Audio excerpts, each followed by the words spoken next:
money can't buy happiness? Well, it's true that if you are critically ill for an extended amount of time, you would not be happy and you will be unable to pay someone to carry that sickness on your behalf. But then again, I want to ask you, don't you agree with this? Money is not everything, but without money, everything is nothing. You can't outsource your sickness, but it could definitely buy you more comfort and perhaps better healthcare or treatment when you are sick. Now, here's what Warren Buffett also said to this: money is not everything, but make sure you earn a lot before speaking such nonsense. Even the more controversial when Blair Waddell from Gossip Girl once said, "Whoever said money can't buy happiness did not know where to shop." As a licensed, certified, independent financial advisor, I can tell you that money does not buy you direct happiness, but it can indirectly buy you the things that could lead you to happiness. Let me explain. Just imagine working with a toxic or manipulative manager. You know, the kind of boss who is very loud, who is very aggressive, very selfish, and the worst part, you are an introvert, just like me, a former engineer. He belittles your work, but every week he steals your credit. He micromanages you to the point of shattering your confidence and self-esteem. You are always being passed for promotion because he worries you will take over his position one day. Can you stand this? Can tahan or not? Well, you have to if you have bills to pay. You can't do anything about that, right? You need a job to survive, or else your family can go hungry. You cannot just quit without securing another job in hand because your property guru just told you to buy 2 real estate properties using loan compression method. That you need to commit 50% of your take-home pay every month to pay the bank mortgages.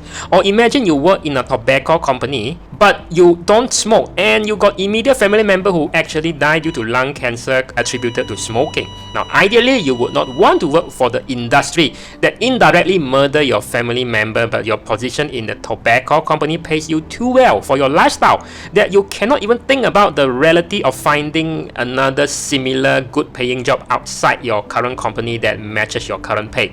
Now, this is what we call as golden handcuffs. Evidently, your personal values are not aligned with the company vision and mission. Will you quit even though you feel miserable doing the work you are doing every day in the office in the tobacco company? Before I give you another example, if you have worked for a toxic boss before, now this is your chance to actually smash on the like button, because that is the best replacement to smashing the face of the boss that you hate. You cannot smash the face of your boss in person. So here, I want you to let it all out by smashing the like button as hard as you can. After that, if you still feel there's still this anger lingering in your heart, continue smashing the subscribe button and give the third smash to the notification bell button as well. Thank you, and it will actually encourage me to make more relatable videos like this. Another example, imagine you're a mid-level manager in corporate Malaysia and your company's CEO wants to get rid of the 2 staff under you. So instead of offering them a severance package, to the 2 staff that works under you, which your CEO want to get rid of, he asks you to do whatever that is necessary to make life very difficult for them, like humiliate them in meetings, give them bad performance reviews by assigning them dead-end projects, never want to give them any salary increment, then do a reorganization to reduce the seniority and put junior people as their direct report. Eventually, they cannot tahan and they will leave themselves.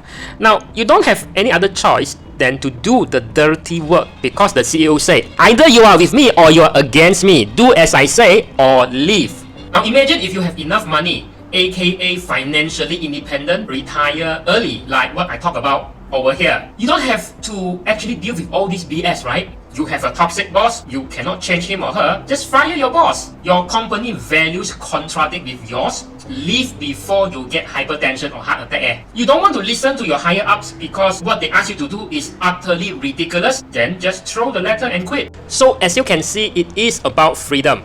Money buys you freedom. Freedom? I don't like. I don't want freedom. I don't like freedom. Because having freedom makes me very unhappy. Says nobody ever.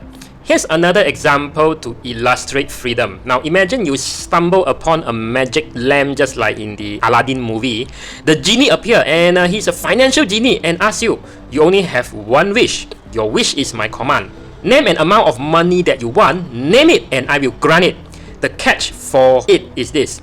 You will have a snail that chase you for the rest of your life, and if it touches you and anyone in your family, you and everyone in the family, including your future generation, will die a horrible death. Now the Chinese say 冚家鏟啊. Now the snail is immortal and cannot be killed. It cannot be blocked. It cannot be stopped by any weapon or obstacle. It does not eat or sleep. Its sole existence is to hunt you down because it has a fail-safe GPS of you all the time. Now, upon your wish of an X amount of money being granted to you by the genie, the snail will appear 800 kilometers from you. If you do not move, it will move closer and closer to you in your direction at the rate of 50 meters per hour or around 1.2 kilometers per day only. But if you stay in the same place, in the same home, it will get to you. It will reach you in 666 days. Oh, it's the number of the devil, and that is slightly less than 2 years. So you cannot stay static in the same place for more than 666 days forever. You have to move before that. If you move, however, the distance between the snail and you resets to 800 kilometers again. And then if you stop moving, it will start to chase you, get closer to you, in slowly but surely. So the question is the money you have gotten worth the exchange of having to give up your freedom, chased by the snail for life and always on the run? Wait a minute, that is kind of like Jolo, huh? Now, if you think money cannot buy happiness, tell that to this Penang couple. If you think money cannot buy happiness, tell that to a child abandoned by his or her biological parents due to financial difficulty. Now, if the parents have a little bit more money, would the child suffer the fate? Now, tell that money can't buy happiness. Tell that to Malaysian influencer Catherine Lee, who paid 168,000 ringgit eating in this Japanese beef restaurant in Tokyo after being on the waiting list for 3 freaking years. You see, she's so happy, even though she claims she need to wait 3 years baru can finally spend 168,000 ringgit to eat at this restaurant called Kawamura.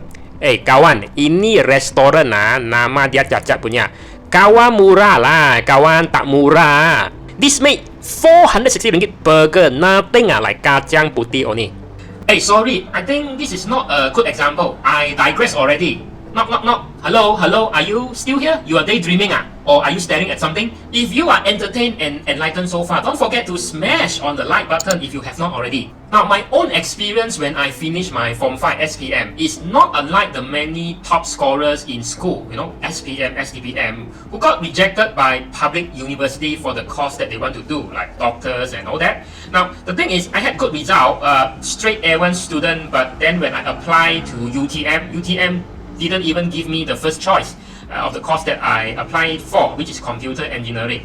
And then my parents are actually not rich enough that time to fund me through private university until I got offered by the state government scholarship to study at MMU for a degree for a course that I truly want. That was back then in 1999. So you see why money are unable to buy you happiness. It can buy you the ticket to achieve your hopes, your dreams, your ambition, and your potential, and that is one thing that would lead you to a happier life and hopefully a more fulfilling life. Now, I want you to have a say on this as well, so comments below if you have other example that money does not or does buy happiness.